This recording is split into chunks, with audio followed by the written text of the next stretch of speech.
Smart shaming. Ito mo, ano to? Ayun, galit ako sa ganyan. Nakasalanan ko bang bobo ka? Oo, yun yung lagi ko naisip. Oo, nakasalanan ko bang bobo ka?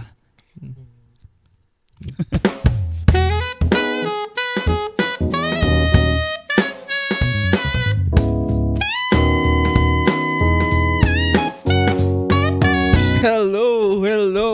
Welcome for another episode on the usual podcast. And Happy New Year sa inyo, guys. Happy New Year. Happy sana. Grabe Happy naman yung happy. So, all black? May reason ba yun? May reason pa? Kunagta. So, kung napapansin nyo, lahat kami naka-black. Tapos kulang kami isa. Actually, naka-shades ako ngayon kasi medyo mag-apa yung mata ko. Kita niya rin yung sa akin. So, tama po yung iniisip niyo. Ang topic kasi na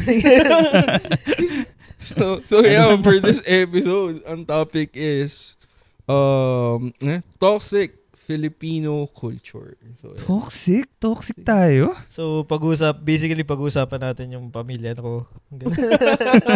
Paano nila ako pinalaki. Shoutout po. Bukod sa, physical, mental, emotional. Abuse. Spiritual. Pero ngayon lang yun, ngayon lang na nabigyan ng, kumbaga, napag-usapan yung spiritual health. Parang ganun. Kasi before, hindi naman siya, ang tingin nila sa spiritual health, parang mental health na rin. Parang naka-associate na siya doon. Hindi, parang dati, more on spiritual. Wala silang pakialam sa mental health. Okay. Parang dati, kahit, sobrang, yung mental health mo, mahirap na. Tapos, pag di ka nagsimba, ka pa rin nila. Parang mas importante sa kanila yung spiritual. Ewan ko lang sa iba. Pero parang may naririnig ako na gano'n, parang ang reason nila, kunwari, ano yan? Kapag may depression, parang gano'n, ang siyasabi na kulang ka sa dasal. Kulang sa dasal. Diba? Parang gano'n, may mga gano'n. Di ka kasi nagsisimba kaya pag nakita nila na, na bading ka or tomboy ka, parang, Sablo! Sabi, lumabas ka sa anak ko, demonyo. Ba't ganun yung kahit daw ipaghalo-halo mo lahat ng sins no? Who among us is going to hell? Hello. You're gay. You're gay. Pero wala pa kaming again sa nakita lang namin yung reel na yun. Di pa pala tayo nag-intro. Sobrang toxic na namin agad. It's your host, it's Ishan. Kenny. Hi, ako si Lance. Sorry, nadala agad kami. Medyo maganda yung topic din kasi at least more on mailatag na rin lahat ng... Malabas ko na lahat ng... Expose na namin. Nararamdaman ko. Ilang years mo inipon yun, no? May platform ka na to release that. So let's start. So, medyo kalmado muna. Wag muna tayo sa pinagdadaanan mo. First, toxic Filipino culture is Filipino time. So, yan. Medyo naman, so kung wala kayo idea, yun lang naman is Filipino often arrive late for appointment meetings or gatherings. So parang normal siya na, nagiging normal siyang bagay or attitude ng Filipino na... Bakit nga yun, no? Kayo ba? Ano ba kayo? Kunwari may sinabi. Pilipino kami, men. I don't know about you, but... Pag Chinese time ba? Kaya pala lagi yung on time. Pero kayo ba? Pag kunwari sinabi ganitong oras, dumarating kayo ng... Tinatry nyo ba yung nyo? Or, yes. Kasi may times na kahit ako rin na minsan sinasadya ako na. Kasi alam kong wala pang tao. Ganyan. Ako may mga times na sinasadya ako magpalit. Kasi ayoko maging yung unang nandun. Like, especially yung kunyari, magyaya, lumabas, ganyan. So, parang ako yung nandun na, wala pa sila, ganyan. Ako yung maghahanap ng table, ako yung okay. magpapareserve. Ayoko ng ganun. Ayoko ng ganun trabaho. So, minsan sinasadya ko na, kahit nandun ako sa area, sa kotse lang muna ako. So, kung saan ako pupunta, ganyan. Pag, nandun na kayo, sige, punta na ako. Ganun. Pero for the past, events natin, tayo yung, una. Dahil sumasabay ako sa'yo, tayo yung laging unang dumarating. Kasi Filipino time nga sila. Yeah. Ang sa akin naman siguro, pag sa sa office, nalilate ako, ganun. May mga late ako moments, ganun. Ng RTO, ganun. Syempre, adjustment, nag-start ka rin ng work from home, ganun, adjustment. Pero, kapag may mga gatherings, ganun, mas pinipili kong maaga ako. So, di naman sa akin, big deal kung ako lang andun kasi nauna ako. Okay lang sa akin yun. Basta, as long as andun ako, ayoko yung nahassle ako na parang, nagmamadali ako bigla. Kasi, may late ako ng sobra. Ganun. So, yun. At least, prepared na ako. Chill na ako doon sa lugar. Or at least around the area kung ayoko pa munang pumunta para malapit na lang ako. Ako ayoko lang na-FOMO pag nalalate ako. Kasi mamaya, chumichismis. Dami na napag-usapan. Oo, dami na nilang chismis doon. Tapos minsan yung late pa yung pinag-uusapan. Oo. Parang, na-discuss na nila yung gusto kong mahagip na chismis. Oo. Tapos pagdating mo doon, di ko na matatanong. Wala na. Siyempre nakakaya paulit, no? Hassle pag pinaulit. Pero tingin nyo yung Filipino time within sa Philippines lang, kumbaga hindi naman siguro kilala yung Filipino outside Philippines na late yan. Yung mga Pinoy laging late yan ba ngayon? I'm not sure. Pero feeling ko na, kasi yung surroundings natin, nagiging normal nga parang nagiging culture siya. Toxic kasi tayo. Tapos yung mga Filipinos outside the Philippines, ang na-adapt naman nila is yung kung anong bansa. Kung nasa Japan kayo, yun lagi on time ang nasa Japan. So, for sure, mag-a-adjust na yung mga Filipinos dun sa time ng Japan. Unless, gawin pa rin nila yung Filipino time. Tigas sa mukha mo, no? Grabe. And so, alam ko, sobrang strict ng Japan when it comes to time Nag-aarakiri sila pagka late sila. Shit! Late ako ng 2 minutes. Arakiri bigla. Gago. Sipo ko pa. Gago. Or kapag mataas yung pride nila, ayaw nila gawin yung puputulin yung daliri nila. Ngayon sa Yakuza. Pero rin ba kayo? Question lang sa time. Kunwari sa alarm, kayo rin ba yung type ng tao na maraming alarm so naka-ready? Hindi, isa lang ako. 6 lang lagi. Tapos sobrang competitive ko. Inuunahan ko siya. Legit ba? Nagigising ka talaga ng 6, di mo na snooze yun. Gising na ako eh. Tapos damn. Idol. Depende. Pag mag-isa ako, ganun. Ako ganun, 7:05. Hindi naman 05 pala. 7, kasi 10. pwede ko i-snooze yung 15, tas 30, tas 8, ganyan. Tapos finally magigising siya 11:30 na. Yun sa akin, isang alarm lang kailangan ko. Nagigising na ako. Ang mahirap lang sa akin, yung babangon na. Nahirapan ako bumangon. So, napapasnooze lang din ako. So, ano yung alarm nyo? Talagang loud na yung magigising ka talaga, ganun? Hindi. Sa akin, subtle. Parang normal na. Kunwari may tumatawag lang na nag-ring yung phone. Parang ganun lang. So, heavy sleeper ka, Lance? Actually, light sleeper ako. Lang. Siguro habit na. Kasi within reach yung phone eh. So, nasusnooze ko siya, ganyan. Praktisyado na si Lance. I-alarm ko ng may susunod pa naman ako after 10 minutes. Ganun. Next tayo for after Filipino. Ito hindi medyo explain nyo sa akin to. Crab mentality. So, ano nakasunod dito? Yun. Envy and resentment towards other success are common. Yun ba yung talaga ng crab mentality? Yung mga crabs kasi. Okay. May yun. Yung may lalaki, may babae, tas yung mataba yung bakla. Okay. Alam. Nagkita pa na magtingin ko sa'yo. Hindi, yung crabs, di ba, naghihilahan sila. Kunyari, may kinuha, bucket siya na puno ng crab. Pag kinuha may isa, hilahin nila yung isa. Parang nagsasnap kasi sila. Okay. Okay, gets. Pero speaking of yung sa bakla, actually, yun yung malaman eh, no? Yung malaman. So, yun meron talagang ganun? Meron talaga sa palengke. Kala ko Kenzo things. Meron yun. Di ako ganun, no? Yun yung malaman. Yeah, solid. Pero yun, nagilaan sila. So sa atin, sa Pilipinas, sabi niya naman, kami sa mga hood. Ito. Para people prefer to see others fail rather than celebrate their success. So parang technically ayaw nila nalalamangan sila gano'n. So, Oo, madami tayong kilalang gano'n. Di ba parang sabi nga rin, di ba, they don't want to celebrate other people's wins, pero constant outlook for them to fail. Parang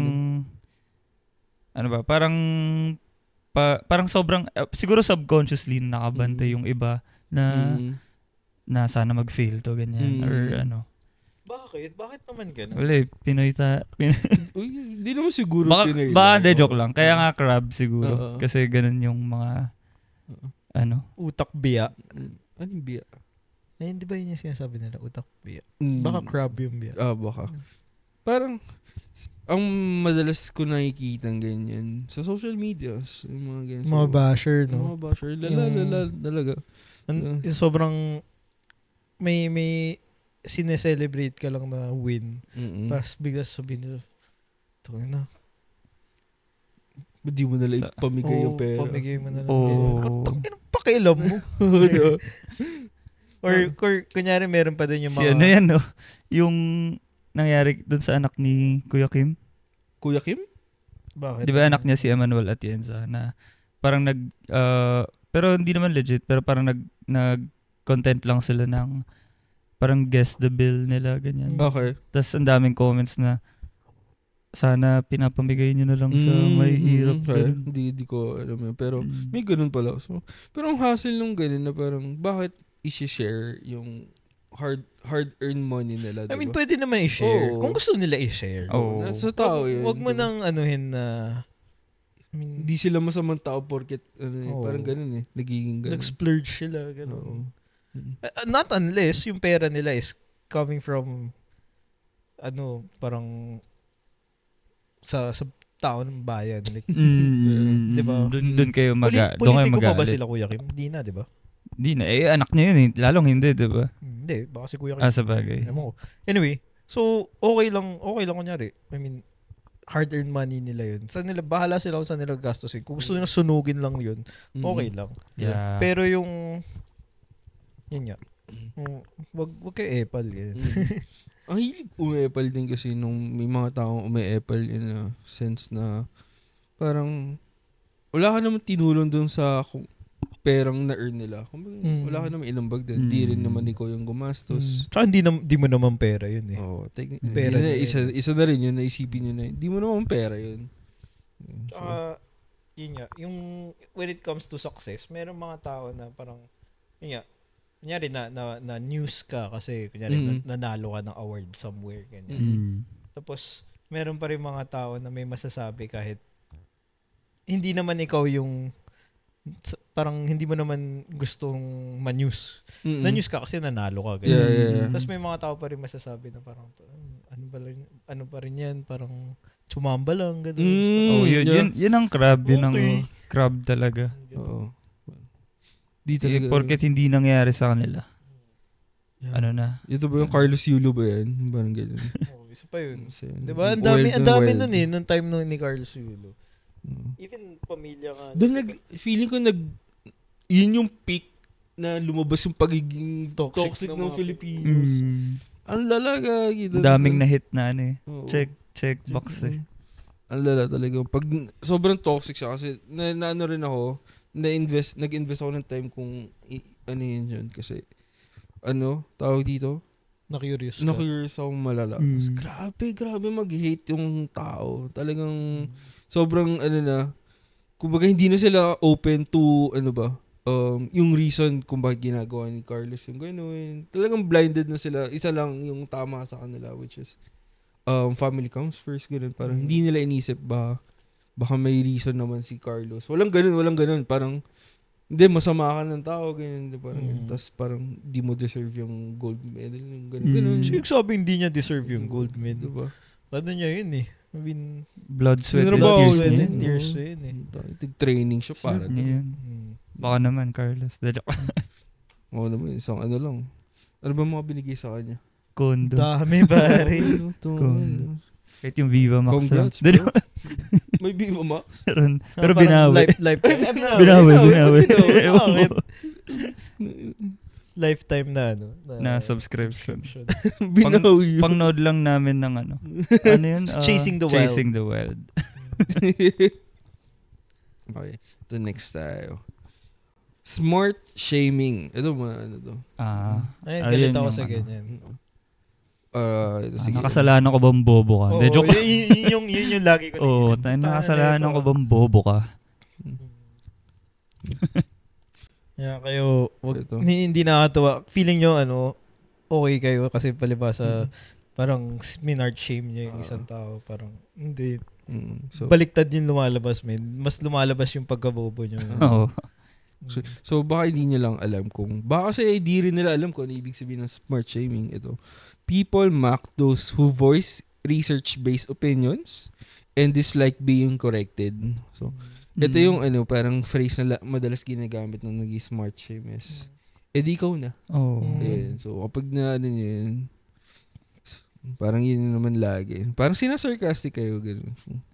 Ano yan, uso yan especially pag election. Actually ngayon, magkaka-election na naman. For sure. Ayun na. Daming debates, ganyan. Lalabas na naman yung mga di ikaw na. Bobo na Di ikaw na. Ikaw na maraming alam. Oo. Kasi, marami kami alam kasi nag-aaral kami na maayos. Kahit tapos na kami mag-aaral. Nag-aaral pa rin. Pinag-aaralan namin yung issue. Nagre-research kami. Inaano naman. Tawag dito. Nagdi-deep dive kami to know more. Hindi lang surface level dapat lagi. Tsaka minsan mas ako na-i-intrigue ako. Kunyari may ganyang issue or may topic na ganyan. Lagi kong mas nagre-research ako about dun sa views nung kung saan ako hindi nag-agree. Mas nire-research ko siya. Kunyari, ito yung views ko. Okay. Tapos may contradicting view ng ibang tao. Okay. Diba? So, mas nagre-research ako about doon. Bakit ganun sila mag-isip? Tapos pag sa kaka-research ko ng ganyan, doon ko nare-realize na wala namang basis yung ganung yung argument nyo. yung argument. So, doon ko na solidify. Okay, tama ako. Bobo sila, ganyan. Pero kasi ang hirap din kasi nung yung mga yung mga bobong yan na parang hindi ako lang. Pwede tayo maging tayo ngayon. Meron tayong toxic Pinoy past tayo ngayon. Pinoy tayo, bro. What I mean lang is, yung mga nag-smart shame na yan, parang, ang hirap kasi sa kanila, most of them kasi, is parang, wala talagang basis yung arguments nila. Parang nangaasar lang sila, na parang may gusto lang silang patunayan, or nangiinis lang. Kumbaga. Yung iba napahiya, siguro, kasi, di ba, parang naano yung, nila Ego. Or meron silang sinabi, pero hindi backed up with facts. Tapos ikaw na ano mo siya na sinampal sila ng katotohanan. Kahit sobrang light lang nung ginawa mo.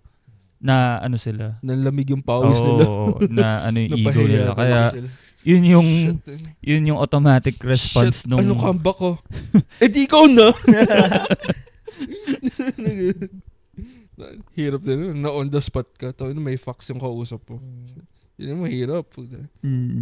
Kaya I think kapag mahilig ka sa arguments, back it up ng research. Mag-research kayo, hindi yung ganyan yung sagot. Yung iba kasi nadadala nila na, alam mo yung sobrang confident magsalita. Na kahit sobrang malinong sinasabi, pero sobrang confident nung pagka-deliver. Maraming maniniwala Maraming ganung politiko, man. Siya yung pangalanan ko. Isa sample. Acronym. Acronym. Let's just say na medyo rhyming siya dun sa may kaso sa US. Kaso sa US? Okay, very subtle pero PDD. PD. Sisikat na kami. Let's go. Pero I think, ano pa ba mga smart shaming? Meron pa ba kayong phrase na ginagamit nila when smart shaming? Magkakaano yun Ikaw na matalino. Ikaw na maraming alam. Galing, hindi. Okay lang. Meron sila, tumatakbo sila. Yung fallback nila after nila mag-smart shame, pag hindi gumana, mag-ano sila, yung poverty porn na yung sasabihin nila, palibasa mayaman, ganyan. Yun yung parang next level nila na palibasa nakapag-aral. Edi kami ng Yung mga may hirap na ano. Pero hindi naman lahat ganun so may hirap. Meron din may na nag-smart siya. Saka dami-dami. Talaga? Saka daming... Tangin, nakakahiya kayo, men. Saka may mga hindi ganun ka well-off na matatalino eh. Diba? So, invalidate namin kayo dun. Yung considered ba smart shaming yung pag sinasabi nila, ba't ka English ng English na sa Pilipinas ka? Hindi ba? Hindi naman. Smart shaming ba yun? Medyo nasa spectrum. Parang nasa spectrum siya. Nasa spectrum. Yung ano kasi, yung mga ganun, parang siguro may insecurities din. Na sorry, go ahead. Lalo na pag kunyari, nag-argue kayo, tapos inano mo yung finact-check mo yung sinasabi niya. In English. Tapos, kinorek mo pa yung grammar niya. Yun, dun siya biglang magsasnap talaga yung ano yan. Ito, naka-strike 3 agad siya. Saka considered as intellectual skill din yung pag-i-English, diba? Kasi... Intellectual skill ba? I mean... Bakit? Parang hindi naman. Di ba? Naaral siya, diba? I mean, pati grammar, ganyan. Pero kasi ang hirap naman sabihin kung intellectual siya. Kasi what if laking US lang naman tapos andito siya. Tapos, syempre, yung case na gano'n. Yung case na gano'n, di siya nag-apply sa laking US, ganyan. Nag-apply siya sa yung mga educated people na... Meron din kasing mga na yun nga, nadadalan nila yung, for example, yung sinasabi mo kanina, nagmumukha silang may sense yung sinasabi nila. Kasi ang galing mag-English. Tapos nahihirapan usap yung tao. Parang, tigilan mo yung English mo, sabi mo, Tagalog ka sa Pilipinas ka, ganyan. So, feeling ko, nafe-feel nila na natatalo sila dun sa pag-uusap nila kasi hindi siya makasabay sa English. Kahit may point, hindi niya maano yung point niya. Meron kasi ako napanood na parang ang explanation niya naman is parang minsan hirap yung kunwari minsan nahihirapan din ako mag-explain ng pure Tagalog. So minsan i-Englishin mo. So ganun talaga. Kung saan ka mas confident or saan mo mas mapuprove yung point mo. Kung ano mang language yan. Kung gusto mo maghalo ka ng Chinese, Bisaya, or anything. Pero considered nga siya smart shaming. Yun yung question. Yun, nasa spectrum. Siguro kung paano niya gamitin.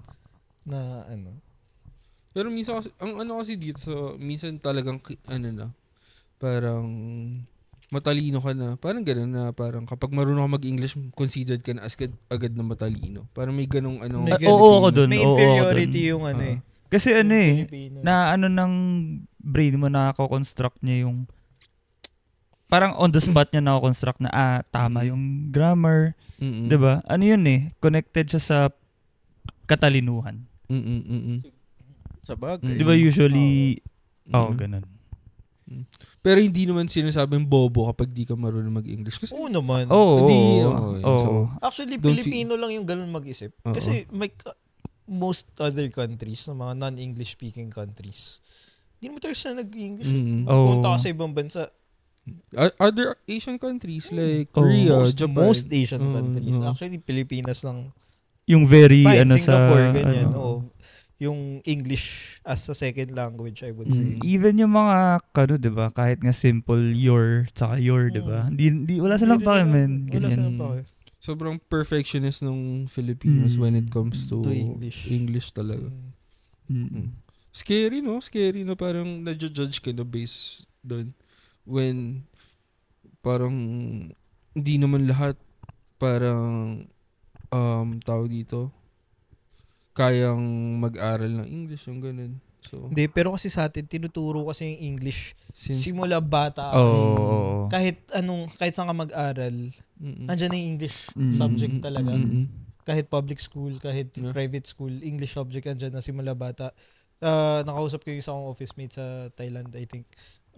Sabi niya, sa kanila daw, kaya hindi sila marunong mag-English. Yung in general public, hindi marunong mag-English. Kasi magsa-start lang mag-aral ng English yung mga tao. University level na. Okay. So yun. Kaya sa atin, parang siguro kaya sobrang perfectionist natin na parang nung tanda mo na or di ba simula bata pa lang part na yan ng curriculum, ganyan.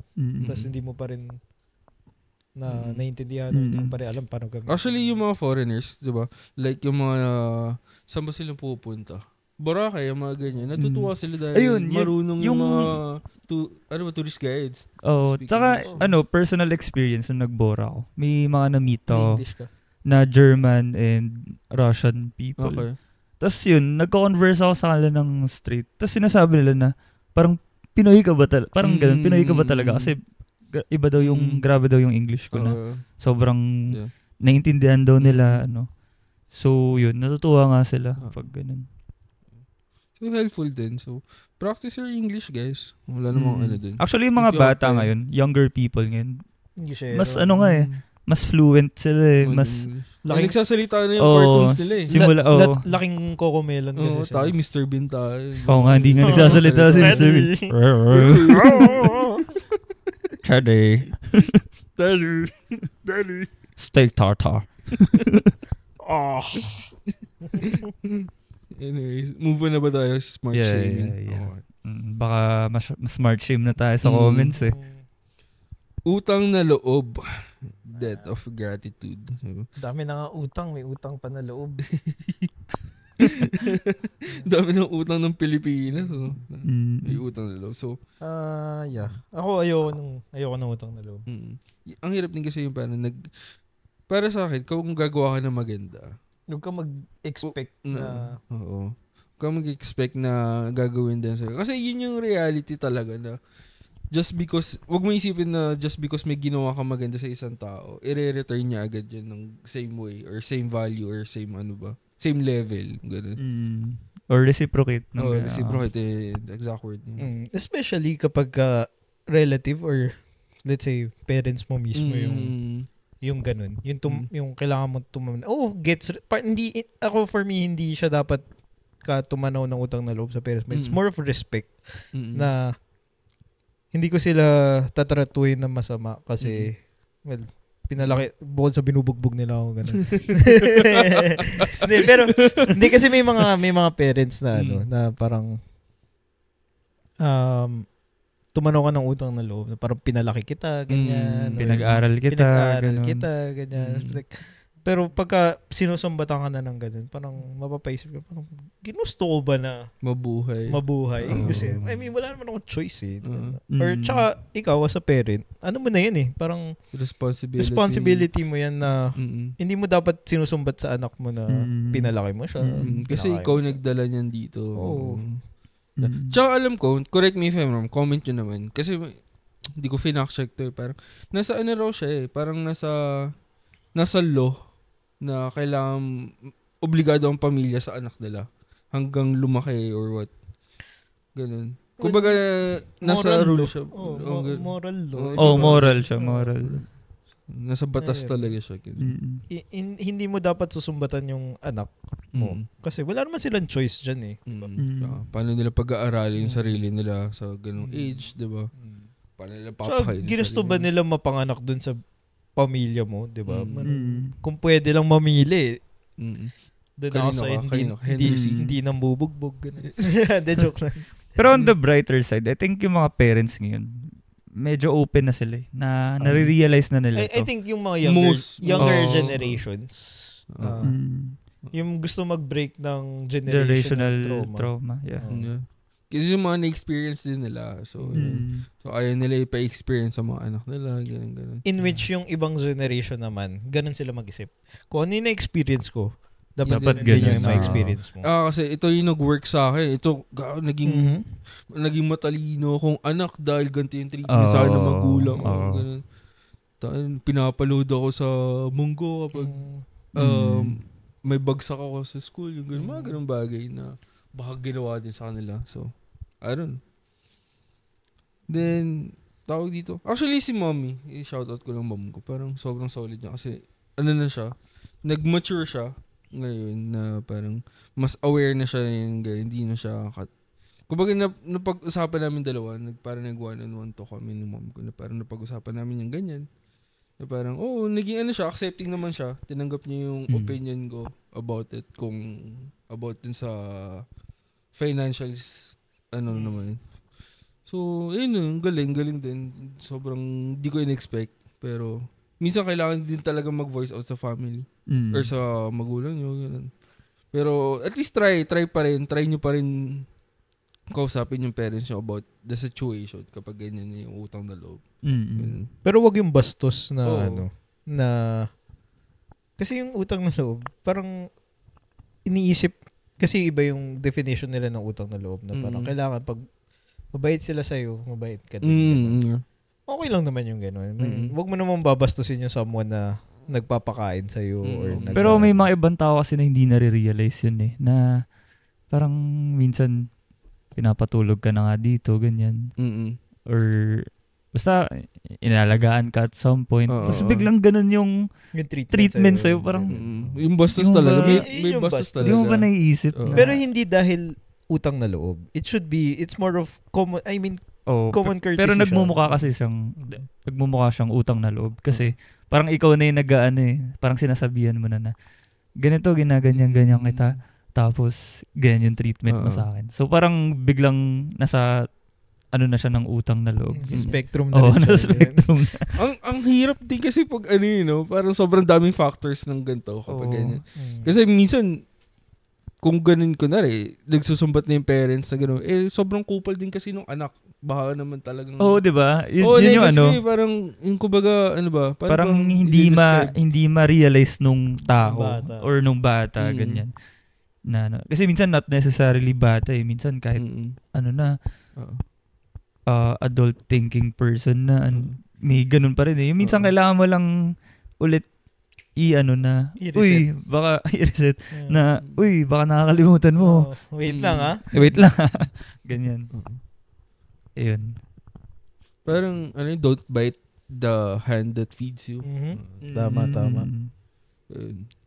bait sa'yo ng tao tapos kung mabait naman yung treatment sa'yo tapos sinusumbatan ka pa rin ng gano'n yung utang na loob doon ka siguro kailangan mo makipag-usap kailangan mo kailangan mo yung open up yan.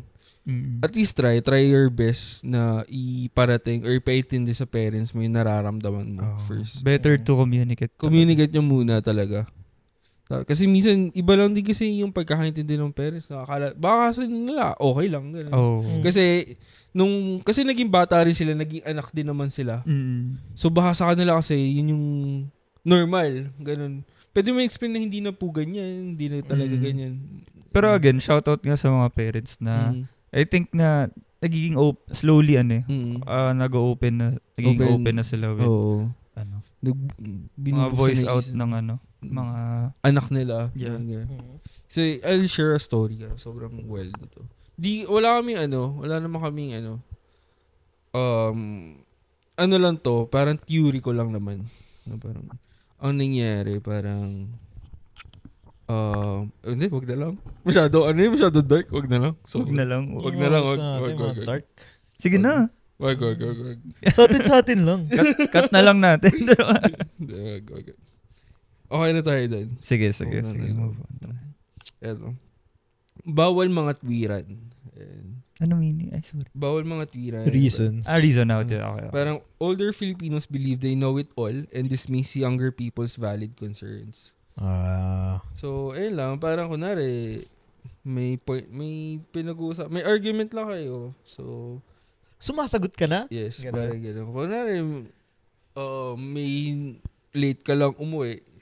Kapag nag-explain ka na, bastos ka na. Bastos ka. Kaya, ang tendency nangyayari sa mga anak or sa mga younger people, hindi na sila open. Doon nagkakaroon ng gap. I think, gap or wall, ganyan. Disconnect. Disconnect. Nag-start yan, siguro yun nga, yung mga older generations na mga parents na very sila, parang hindi tayo equal. Kumbaga, Experience-wise ba yan? Hindi. We don't see eye to eye. Okay. Magulang mo ko, anak kita. Andito ka. Hindi sila nakikipag-usap ng eye to eye na hindi nila binababa yung sarili nila sa level mo sa understanding. Yung understanding. Hindi nila binababa yung understanding nila. In which may mga times na especially yung teenage years, ganyan. Yung medyo nag-iba na rin yung pag-iisip mo. Tapos hindi nila sinusubukan i-understand. Intindihin. Kasi teenagers, yan yung spark ka sa buhay mo. Parang dahil mong gusto ma-experience. Saka ang logic nila dun is parang hanggat wala kang napatunayan. Yeah. Hanggat wala kang work or hindi ka pa-graduate or wala ka pa napapatunayan. Parang, or hanggat you're under my roof, diba? Minsan, sinasabi pa rin nila kahit may work ka na, nakagraduate ka na, may work ka na, sasabihin pa rin wala ka pa rin napapatunayan. So, may ganun. Yun nga. Kasi nga, hindi nila tinitreat yung ibang tao or yung anak nila as an equal or as a person na lang. As a person, ganyan. Parang tingin nila dyan, under pa rin kita, ganyan. I mean, may mga times na, yun, mag-aaway, magkakaroon talaga ng conflict na, wait lang. Anak laki ito Wala kang ginagawa, ako nagtatrabaho. Kaya tendency yung mga anak, diba? Sa more on ma-friends sila, ganyan, dun sila mas nag-open up sila sa friends. Exactly. Yeah, tapos some parents nagtataka sila na, ba't lumalayo yung loob ng anak nila? Ba't di ka nag-open sa akin? Pag sinabi mo naman pag nag-open ako sa'yo, gagalit ka, bastos na ako, tapos biglang pag sumagot ka na gano'n, bastos ka na. So, exactly. Meron akong commercial na naalala. Kung naalala niyo rin siya, parang nagda-dine sila as family. Tapos ang magkatapat yung dad niya ata, tapos yung pinapagalitan. Tapos ang nangyayari, habang kumakain, nagsasalita, may pinapagalitan niya anak niya. Tapos ang nangyayari, humahaba yung table. Tapos palabas ng pinto yung anak niya. Solid yun Pero anong commercial siya? Hindi ko na maalala kung commercial yun eh. Kung ano yung... Pero ganda nung sobrang tumatak sa akin ng bata ko yun. Ba't matagal na yan? Uy, comment nyo kung naalala nyo kung anong commercial yun. Pero yun lang naman yung parang... Again, siguro it's a generational thing. Kasi ngayon napapansin ko yung mga new parents. Lalo na yung even yung kunwari, hindi pa ganun ka nagsasalita yung anak nila. Pero tinatanong talaga nila, what's wrong, ganyan. Ano yung sabihin mo yung parang sabihin mo lahat ng nararamdaman mo, ganyan. Yeah. Ano ka ba? Happy, sad, mad, disappointed, kahit ano. Sobrang inaano nila, iniintindi nila, ganyan. Kasi dati talaga yung mga bata, takot talaga sila eh. Takot sila na, pag nagkwento naman ako, papagalitan ako lalo, didikdikin. Alam mo yung feeling mo na problemado ka na, ida-down ka pa lalo, didikdikin ka pa, papaluin ka pa. Alam mo yung tipong magpapaalam ka lang din na lalabas ka, di ba? Kailangan tina-timing mo pa na good mood yung magulang mo, may kausap na ano. Tapos bigla kang magpapaalam, kaya Try nyo rin ba yung magpaalam? Kunwari, sa mom mo hindi pumayag, tapos doon ka sa airpot mo magpapaalam. Tapos siya pumayag. Yeah. Excuse me. Pero ano rin, tawag dito. Yeah. Gusto ko yung yung parenting style ngayon ng mga parents ngayon, current parents, upcoming parents, or basta yung mga ganun.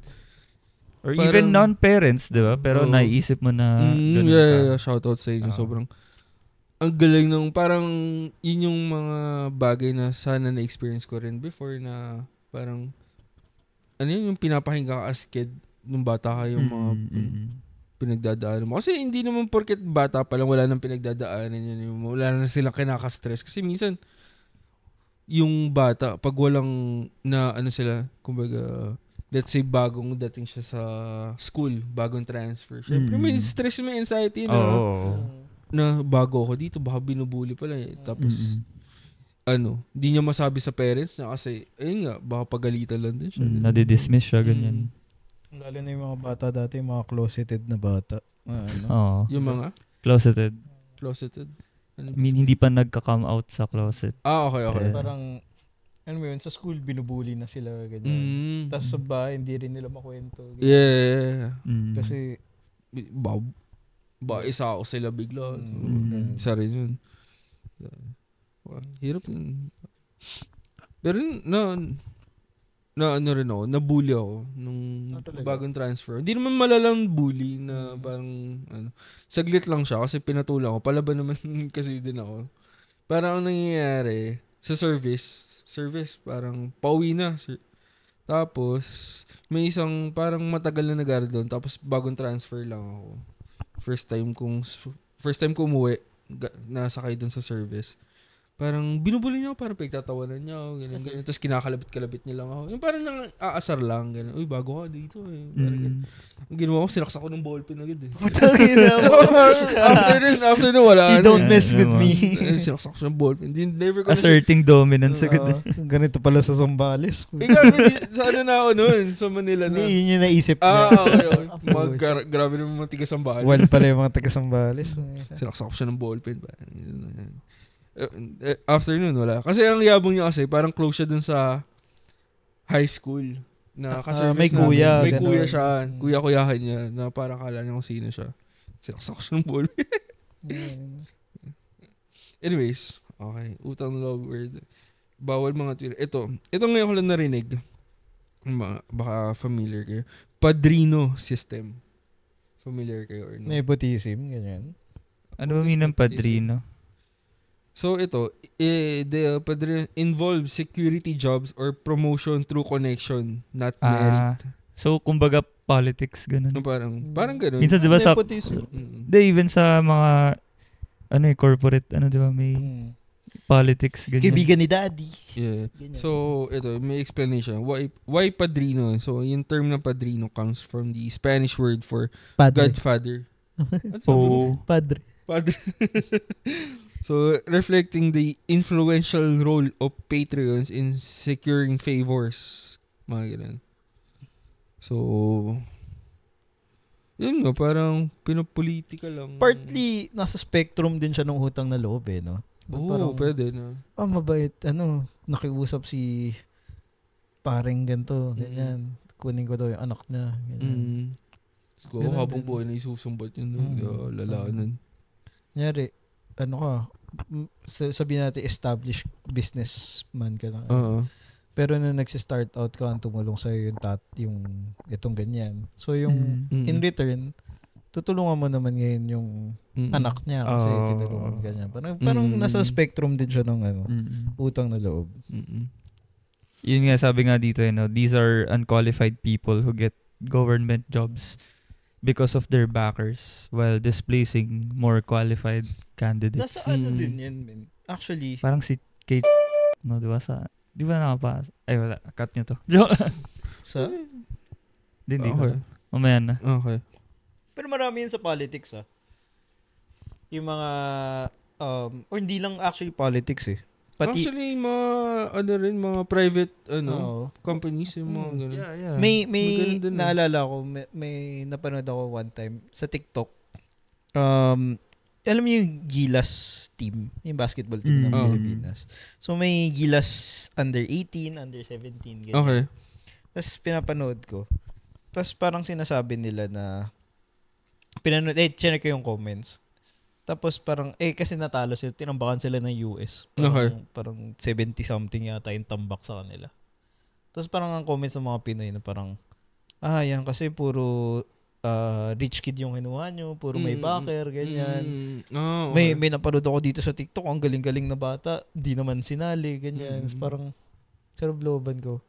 Possible na, siguro may backer sila, kaya sila nakapasok sa team, ganyan. Or, possible din na iba kasi yung caliber ng mga nagte-training talaga yung totoong training na professional trainer versus yung mga hindi ko ini-invalidate yung mga laro ng mga nasa hood na nagpa-basketball. May mga galing din doon talaga. Pero for sure na scout na nila yun kasi sobrang galing yun. Pero yun yung padrino system for sure meron doon sa team, hindi mo mawala yun ng mga anak or pamangkin ni ganito, ni big time lang. Ni big time siya na sponsor, ganyan. Ni big sabi ni bossing, pasok daw namin forcing faith on children. Ayan. parents often force their children to attend mass and insist on the importance of faith. Madami, may experience ako sa ganyan. Yun nga, as in, dati talaga, prusahan yung simbahan. Kasi bata ka pa lang, parang minumold ka nila. Bata ka. May times pa na, alam mo yun, hindi ako makalis ng Sabado, ganyan. Kasi bukas, Sunday, magsisimba, mag-church. Pero, the more na puwenwersa ako mag-church, the more na nalayo ka. No. Alam mo, minsan umaten na lang ako sa church dati na parang, ano kayong sasabihin niyang racist today? Ganyan. Kami ng kapatid ko, ganyan. Parang pinag-usapan namin, parang, ano kayong homophobic statement sasabihin ni pastor today? Wala. Dahil dun. Ganun din ako. Parang experience ko. Parang, sabi ko naman, alam ko may nasabi akong nakalimutan ko na ako ng episode yun. Basta sabi ko, religious naman ako dati. Pero, parang nawala rin siya kasi parang, pag pupunta akong simbahan, ang babait ng mga tao, paglabas nila, kupal na agad, nagmumura sila, ganyan. So, hindi ko naman sasabing masama magmura na minsan kasi expression lang naman yung mura eh. Oh. Diba? Magpapamura, ay puta na, ganun. Okay lang eh. Pero minsan kasi parang minumura nila yun. Galit agad sila, takin na nito eh. Kunwari, diba pag sa simbahan, labasan ng mga kotse, ganyan. Siyempre traffic. Biglang may makikita, putang ina, tama naman. Kaaway agad, kaalabas mo lang ng simbahan. Ganun. Nawala agad yung yung area of effect. Yeah. Tapos minsan, sa mismo simbahan, nagchichismisa sila. Kasi may mga katabi ka mo, for sure maririnig mo rin naman. Parang, alam mo ba? May sinisiraan silang tao. Parang, ano ba talaga? Ba't kayo dito? Ano bang ginagawa niyo dito? Parang nakikita ko na parang, yung time na naisip ko lang na parang, ginagamit nyo lang ba yung pagsisimba nyo to justify na naging mabait kayo? Parang masabi lang mabait kayo. Kayo lang sa temple nyo nung... sa temple? Ano yung mga common na Di pa ako nakatid ng ng isang Catholic yung parents ko. Pero wala naman. Pero I think na-gets ko. Siguro yung if tatry ko siyang isipan na bakit nga ba siguro. Siguro para to instill fear din sa, hindi man fear, parang mag-instill ng idea of there's someone there, heaven or end hell, ganyan na para sa mga bata na siguro ganun yung naging logic before kaya they're forcing faith na para diba para yung mga makukulit na or mga masasamang bata or hindi mo masasama makukulit na bata parang you will burn in hell. Magkaganon silang idea ganyan siguro ganun kaya pero again generational thing din siguro. Tsaka sa mga bata kaya nila naisip yan. Kasi diba bata tayo, tapos dinadala tayo sa ganun. Ang thinking ng mga bata, boring eh, ganyan. Di ka makapaglaro or something, ganyan. Pero yun, siguro yun yung sa Roman Catholic. Pero sa iba kasi, masasaya yung mga, I mean, inviting, engaging yung mga, anong tawag doon? Mga prayer worship nila ganun. Sa Christian church, may Sunday school for kids. Naka-attend ako. So magkahiwala yung adults sa kids. So yung mga kids usually may workshop, may nagpi-preach din na pero pambata. Tapos may mga activities ganyan. So yung mga anak ng mga members magkakasama sila ganyan parang saka nag-enjoy sila tapos minsan they look forward pa sa next session ganyan yun. So tawag dito minsan talaga kasi meron ako naalala na umaatid ako ng church dahil solid yung pare, magaling siya mag-sermon ganun. Na-experience ko rin yan ng college na ako na may ganun nga. Diba? Meron din kasi mga pare na meron ako na-experience na pare na nainira siya ng tao on the spot. Talagang Talagang, ano ba, binabadmouth niya talaga yung tao. May ganun talaga. So, sinashoutout pa niya, no? Oo. Tsaka nag-ano siya ng chismis, yung ganun. So, tapos sa pari pa na yung galing. So, ito, meron akong nabasang comment dyan. So, shoutout dito. Si Che Arances yung nag-comment.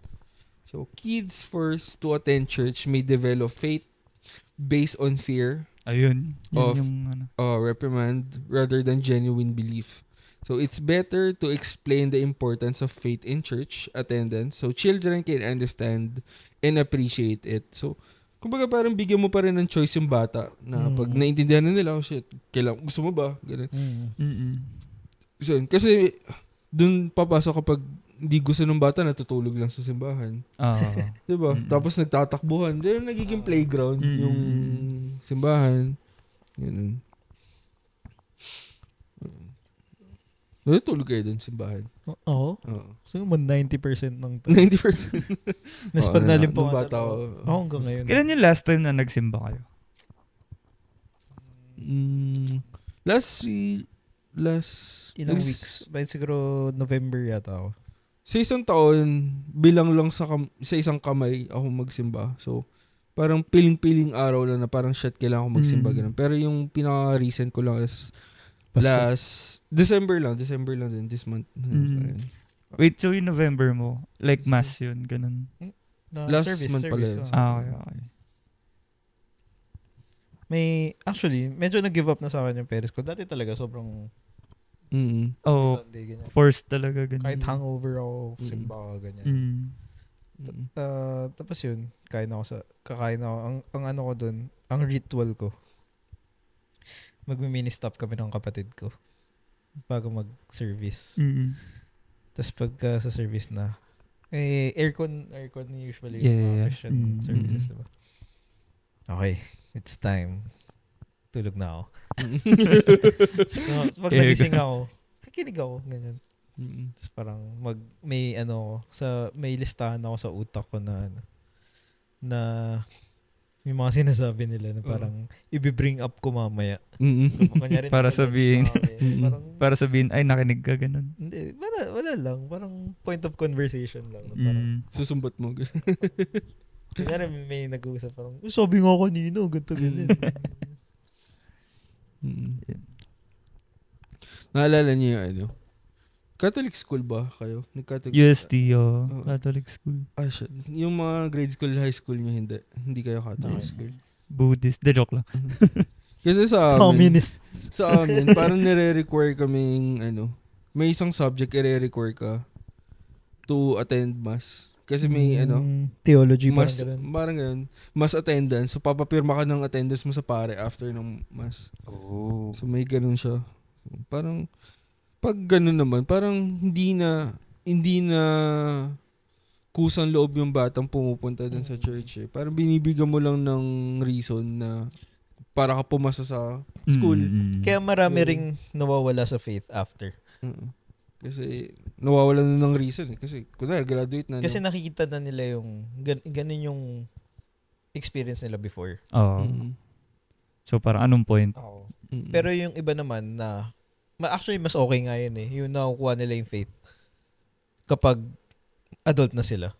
Kasi yun by choice na yun. For some reason may na-experience sila na I don't know, extremes. Yeah. Sobrang down nila. Tapos parang, okay, yung faith, yung parang nakapag-comfort sa kanila sa time na yun. Ganun. Yun yung mas okay. Versus yung, kasi nga, yung mga, siguro ilang percent ng mga kabataan na pinilit sa kanila yung faith nung bata sila. Pag dating nung time na may own decisions na sila about it, mas pipiliin nila na hindi na lang. Trauma, basically. Tapos parang may nabasa or may napanood ako before. Parang sinasabi is parang wala sa simbahan yung parang sobrang solid na prayer. Na genuine prayer. Wala sa simbahan kundi nasa hospital.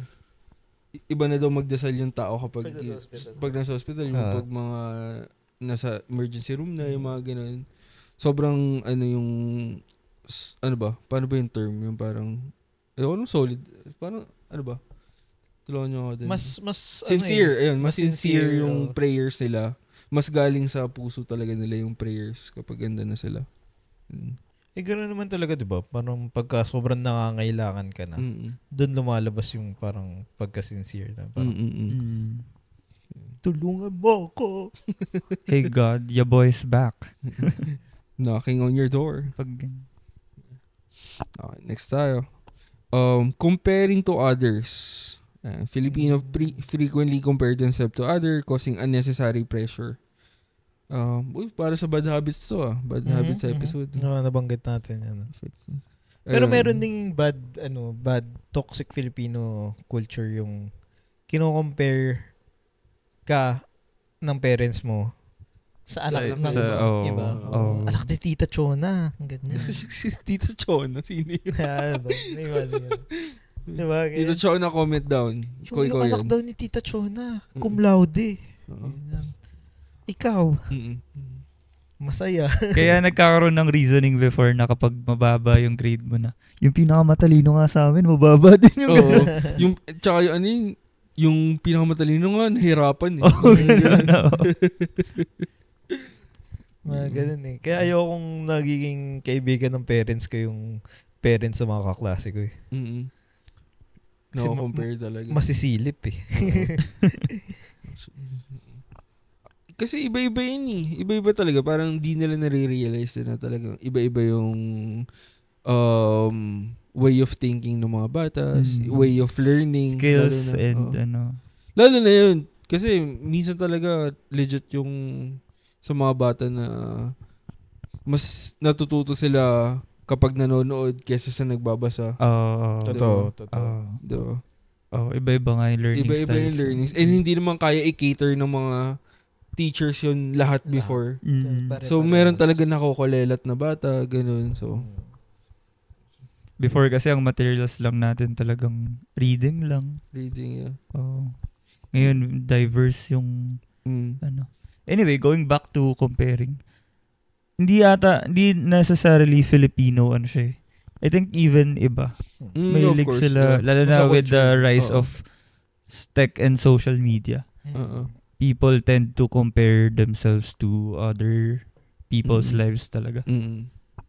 Yun. And nade-depress sila sa ganun. Yeah, actually. Di nila alam, peke rin yun nakikita nila online, no?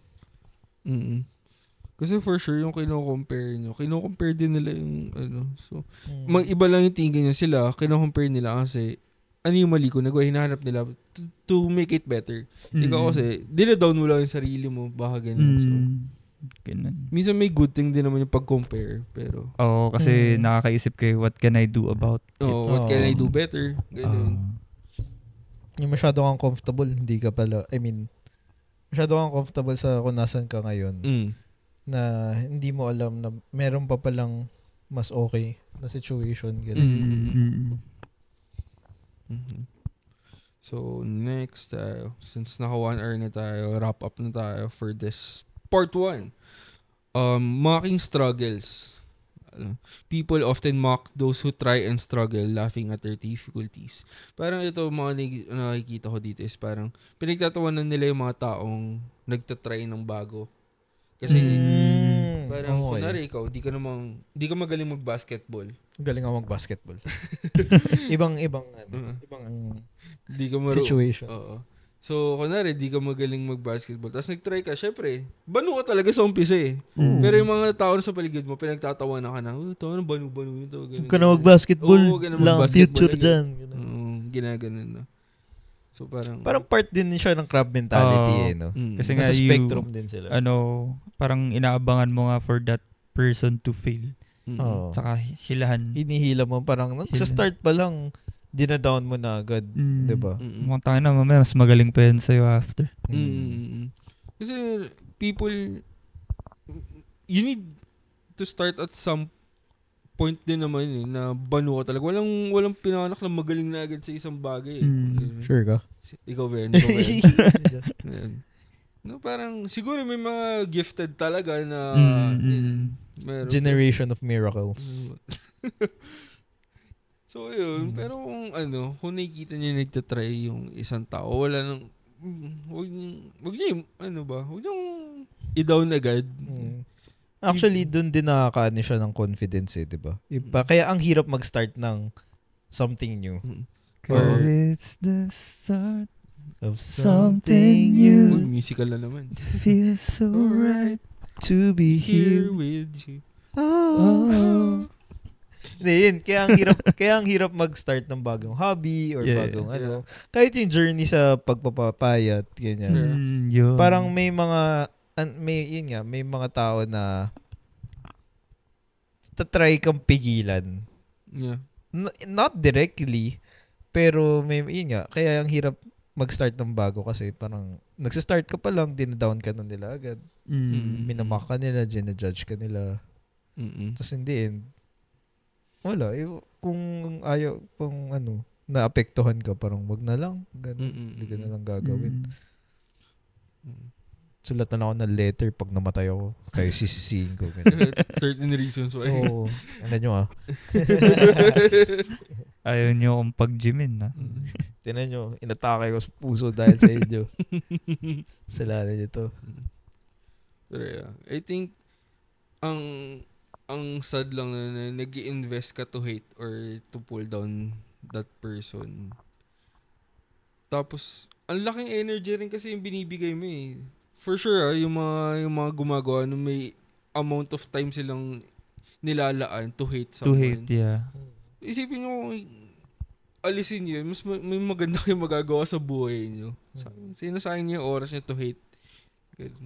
Ba't di natin gawing culture yung mang-hype ng tao instead na mang-hate? Na lahat na lang makita natin, i-hype natin. Versus I don't think that's good naman kasi baka minsan mali na yung hinahype may tatalon ng building no? Sige, let's go! Kaya mo yan! Talon lang! You jump, I jump! Let's go!